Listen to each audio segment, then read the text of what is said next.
In this section, we are going to discuss historical references to irrigation, to reservoirs, canals, anicuts or amunu, etc. from Mahavamsa and Inscriptions. Basically, we have a lot of inscriptions, and they talk about taxes on people, and they talk about various gods that are dedicated to guard reservoirs, and they talk about buying and selling reservoirs, and normally it's considered 1/3 of the revenue of a reservoir goes to the king. And these inscriptions that we would go through and see what they say, and very interesting inscriptions, and you get an idea how these reservoirs were managed at that time. So let's go to Mahavamsa. And in Mahavamsa it says, Kuveni put Vijaya's men in a pond. When Kuveni came, when Vijaya came, Kuveni put them in a pond, and then Vijaya went looking for his men. So there were ponds at that time. And then also it says that Kuveni gave rice to Vijaya and his clan later. So there was rice also at that time. And the rice need a lot of water. So could it be that there was a village that Kuveni lived, and there was a pond like today, like at that time, villages are associated with a reservoir, a waver. There's a village, there was a reservoir, and then later a Buddhist temple, Vavai Dagabai concept. And this is before Buddhism. So in Kuveni's time, could it be that the rice was cultivated using a pond? In Mahavamsa it's called Pokkuni, and so that's speculation. And she was living in a little village, and there was a pond, and there was rice cultivation. That's a very good reality, and very good educated guess. So we can see that the rice was there when Vijaya came, and they probably had large ponds made to capture the rainwater. And that part seems to be pretty much on solid ground.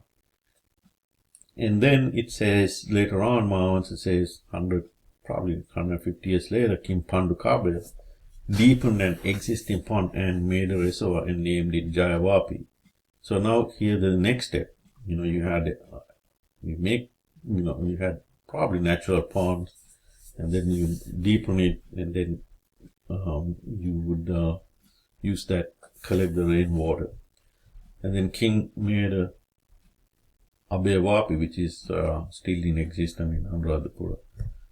So that's from Mahavamsa. And then we have this Bhakyala inscription, and here it says that was during the time of King Lajakatissa. King Lanjakatissa also another name, in 5950 BC. He was the son of King Saddhatissa, grandson of Queen Vyaramadevi. And in this inscription, these are Brahmi letters. This is just another inscription just to show what the Brahmi letters are. So the Brahmi letters in India and Sri Lanka are kind of similar, but there are differences. Anyway, so the Bhakyala inscription is very interesting, and it says the great king Lanjakatissa granted 1 part out of 3 parts of the water share from the Maharaj Ala, the great royal canal, in the stretch of fields Mahalagavi at the rate 1 amuna in 1 karisa. Karisa is a measure of land, in the field of 7 times 100 karisa. So 700 karisa out of 1 karisa, having caused that produce to be made free of tax. So basically that land is free of tax for the community of monks that they gave. And so basically it says the great king Tissa granted 1 part out of 3 parts of the water share from this to the monastery of Kubilavi Tissa Pavata. So a certain temple got 1 part out of 3, but 1 part out of 3 belongs to the king. Others to workers and the people who work on the reservoir and etc. And for the farmers who repairs. So the 1 part goes to king, and that part he gave to this temple. And so that's the Bakyal inscription, and that was during the time of King Rajakatissa, who is the son of King Saddhatissa, who is the brother of King Duttagamanu, of course. And also we have reservoir revenues and canal revenues. There are 2 things. So the reservoir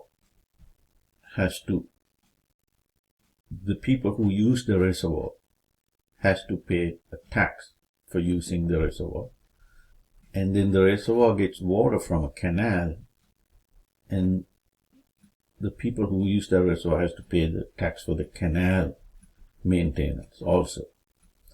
So in this inscription, King Saddhat, the revenues from Nakadaka Canal, Nachiram Ala in Ambagama is given to the Sangha.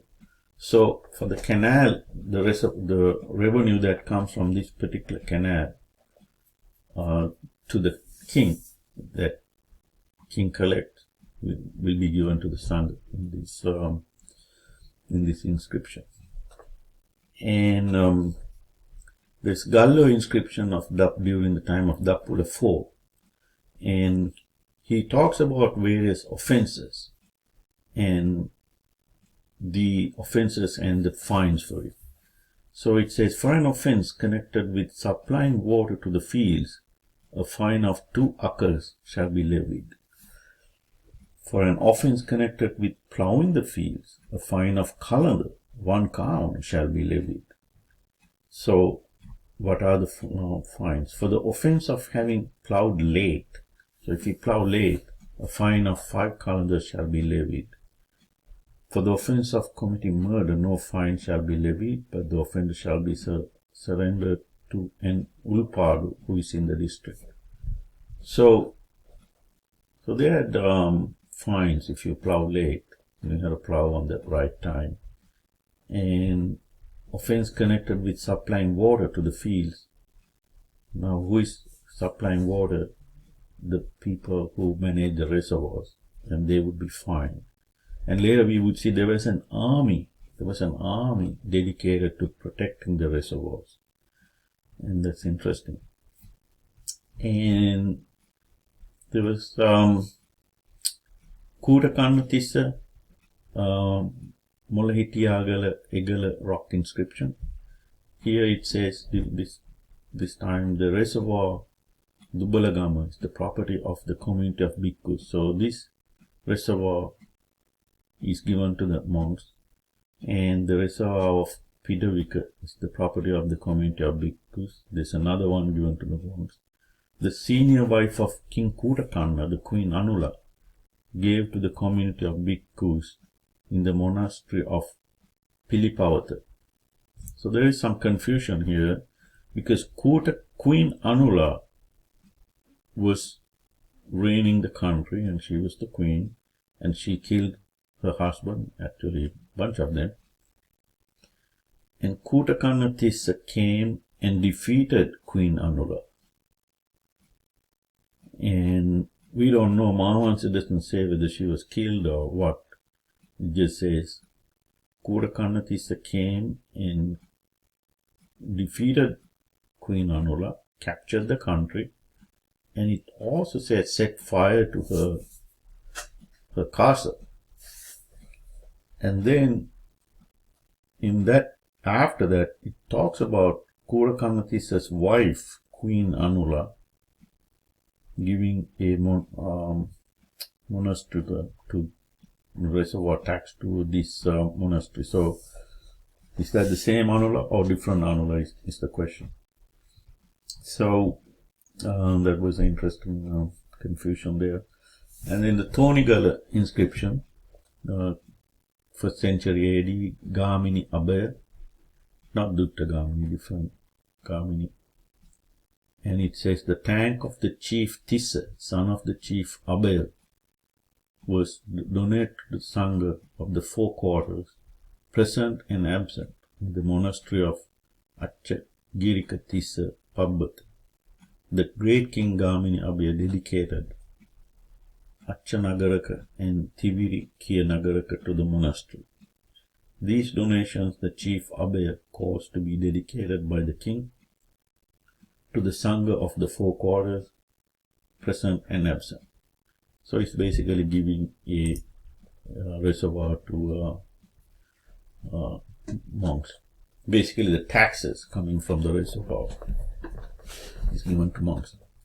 And then also people were paid for working in tanks, working in these reservoirs. This was seen in Ganekanda Vihara inscription. It says, having caused the dam to be constructed and this made the village content, the king gave 900,000 for the labor of hands and feet. So it was interesting because there was something called Rajakarya where people have to work for the king for free. But here sometimes king paid them also. And 2nd century CE, Bhatika Tissa 2, Pahala Thammanava rock inscription, says, Akalabi, the mother of the Lekaka or the scribe, or someone who is writing, named Siyata, the minister gave the share of fish in the channels of the tank, Manavani, to this Chaitya. So, there was, if somebody catches fish in this reservoir, Manavani, I don't know which one it is today, and part of that has to go to the temple, to this Chaitya or the particular temple. So that's interesting. So the monks get part of the fish in the reservoir according to the king's order. So if you catch some fish, monks would be looking over there and say, hey, you caught 2 fish, we need 1. I'm just joking here. So anyway, that was interesting. And later, there were inscriptions where that they say fishing is illegal. So you could see some kings have a different view of fishing, and probably they thought that this was earliest time. I think this was 2nd century. So Buddhism is probably established by then. And also king sometimes buy reservoir or tanks from others. So people own these tanks. It was a private enterprise. It was not communism. It was there people own these tanks and the king had to buy them. So 2nd century Kanita Tissa Situlpau inscription. Success, the great king Tissa, younger brother of the great king Bhatika Tissa, and son of the great king Naga, having paid the price of 833 kapanas, caused the name Dakkina Tissa Vapa to be purchased as the own property in property of the monastery of Chittala Pabbat, and granted it for the benefit of the umbrella and railing on the summit of the Chaitya in the great king Naga, and for the elephant hall at the entrance to the Uposatha house, and for 10 edifices which he had renovated, so that the carpets may be spread on seats on the floor and that renovation work be carried out. The approved water revenue from the tank was given its entirety, the whole tank. So that what here did was, this king in 2nd century CE, Kanita Tissa, bought a reservoir from somebody and gave the revenues to the temple. So what it means is that the people used to own these reservoirs, like a private reservoir, and various high-level people at that time, rich people, and they owned it, and king bought it from them and gave it to the temple. So that's interesting.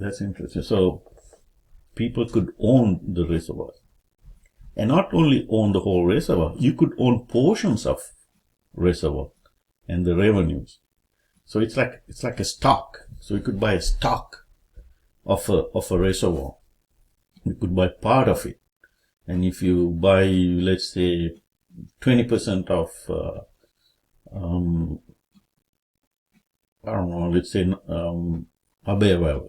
You buy 20% of Abevava, and 20% of that tax comes to you. And here you say, 2nd century CE, Nila Panikam Malay rock inscription, success. 1 part of 10 parts of the Hayagare tank has been donated to the community of bhikkhus in the Kalakavahanaka monastery. So 1 part of 10 of the revenues was given to the monastery. And it seems women also were allowed to own reservoirs. And so 2nd century CE, Hinukhuava rock inscription, success. Karawabi, the younger sister of the minister Kalaya, gave 5 shares of the tank of Kulataka.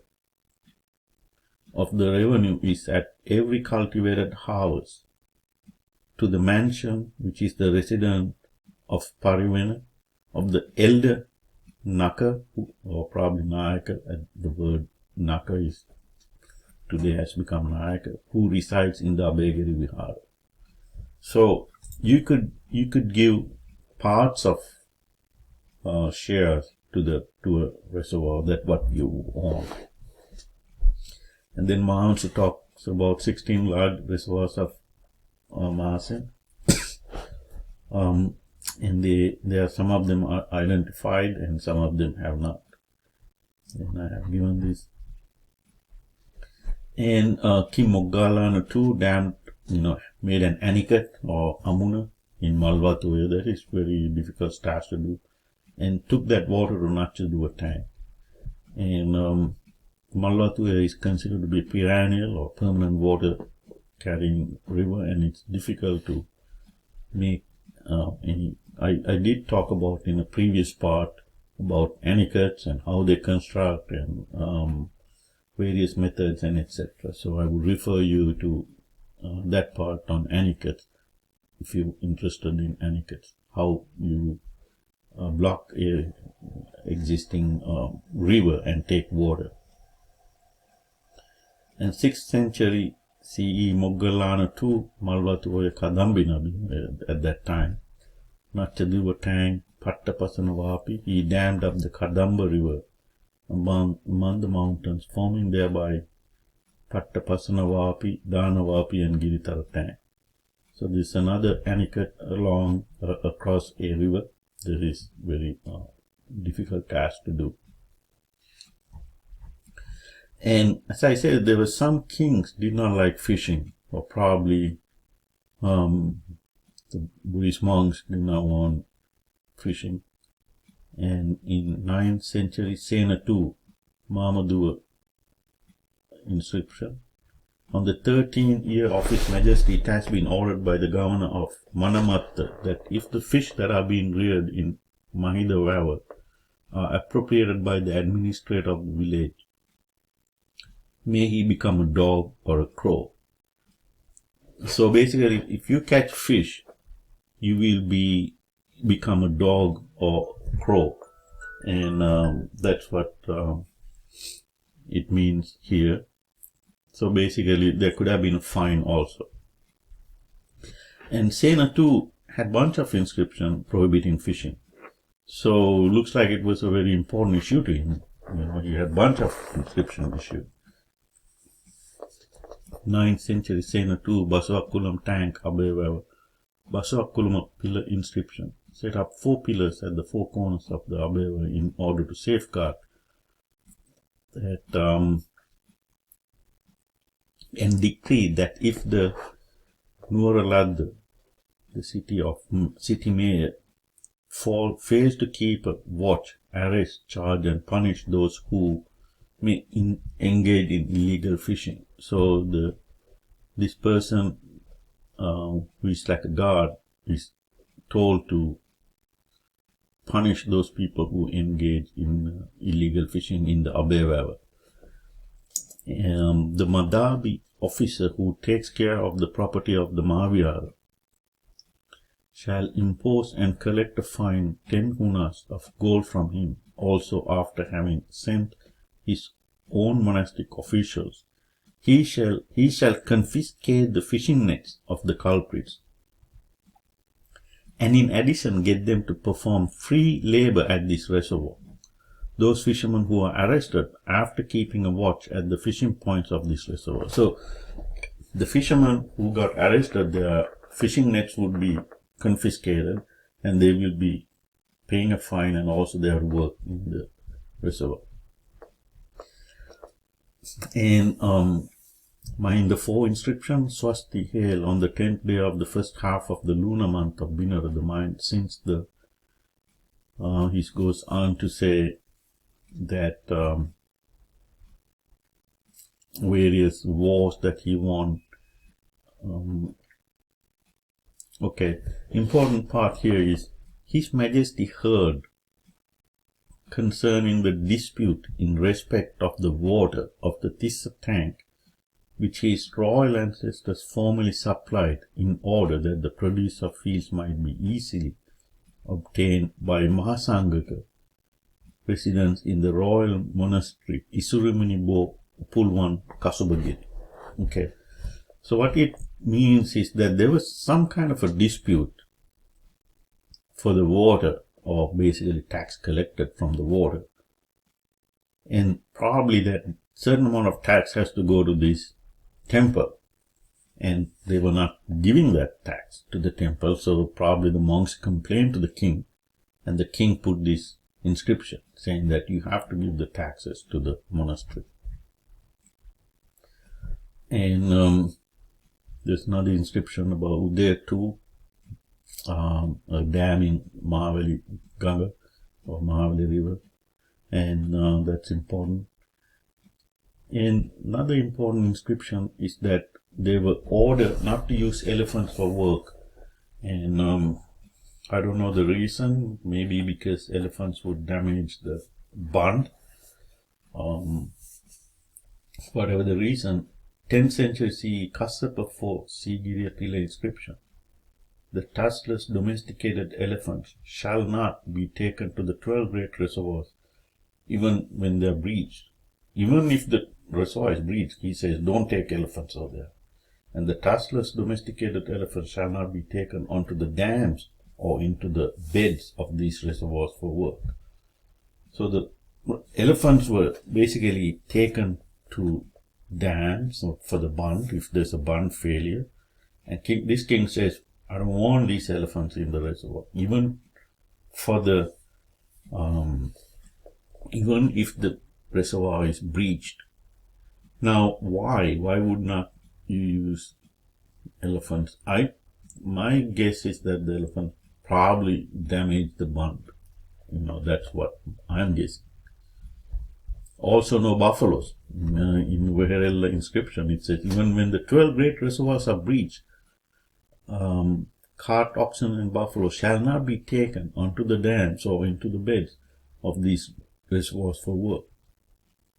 So, no buffaloes, no elephants, because they probably damaged the bund. That's my guess. It doesn't say what it is. And no obstruction to water flow. You cannot obstruct water flow. Kassapa IV Halpanu Ala Canal inscription. It's a Kolomoya Abegiriya Pila inscription. The water flowing here from the Kolom Canal shall not be hindered.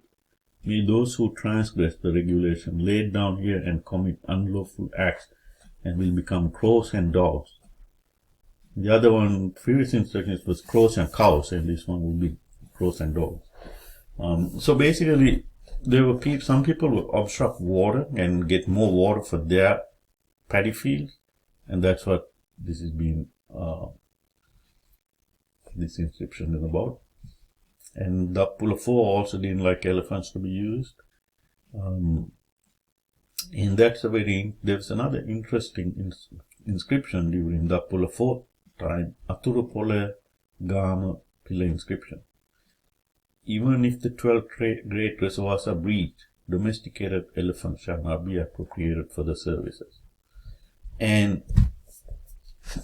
it says that at that time there was a military dedicated to protect reservoirs. There's a group of people, a military.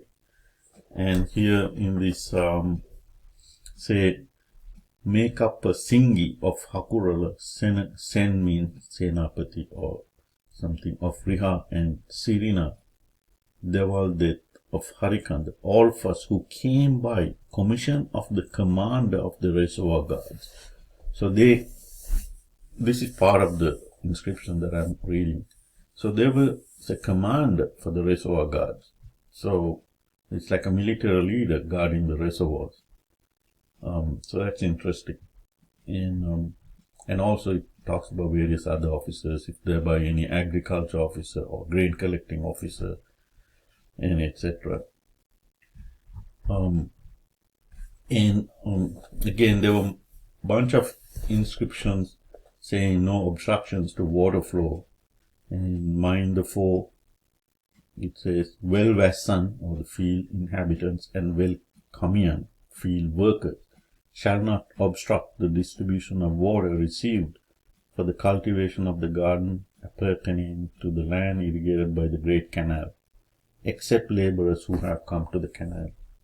So you cannot obstruct water only if the canal workers can obstruct water for repair purposes.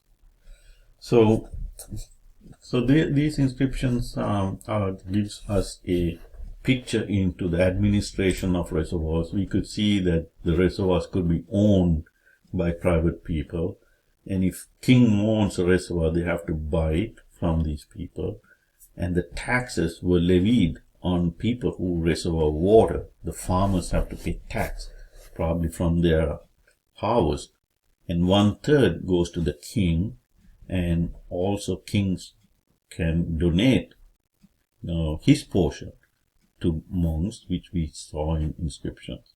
And also we saw that portions of the reservoirs could be owned, like stock market today. And then if you own a portion of the reservoir, then you get portion of the harvest. If you own, certain 1/3 goes to king, and the other 2/3, the other 1/3 goes to people who work, and the remaining 1/3 goes to the owners. So that 1/3 can be distributed also. And also we saw that the elephants and buffalo were not allowed by some kings. And also we saw in some inscriptions fishing was banned. And there was a regiment or military that guarding these reservoirs and water. And I obtained these from Epigraphica Selanica, Semrat Parmentana, Max Mueller, Don Martino Vikramasinghe, and also Nuan Abevardhana submitted to the Department of Earth Sciences in partial fulfillment of the requirements of the decree of Doctor of Naturalium. So these are the references that I use, and I hope you found this information helpful. Thanks a lot for listening, and join me in the next one is Visoko tour, which we would study, we would talk in greater detail the importance of Visoko tour.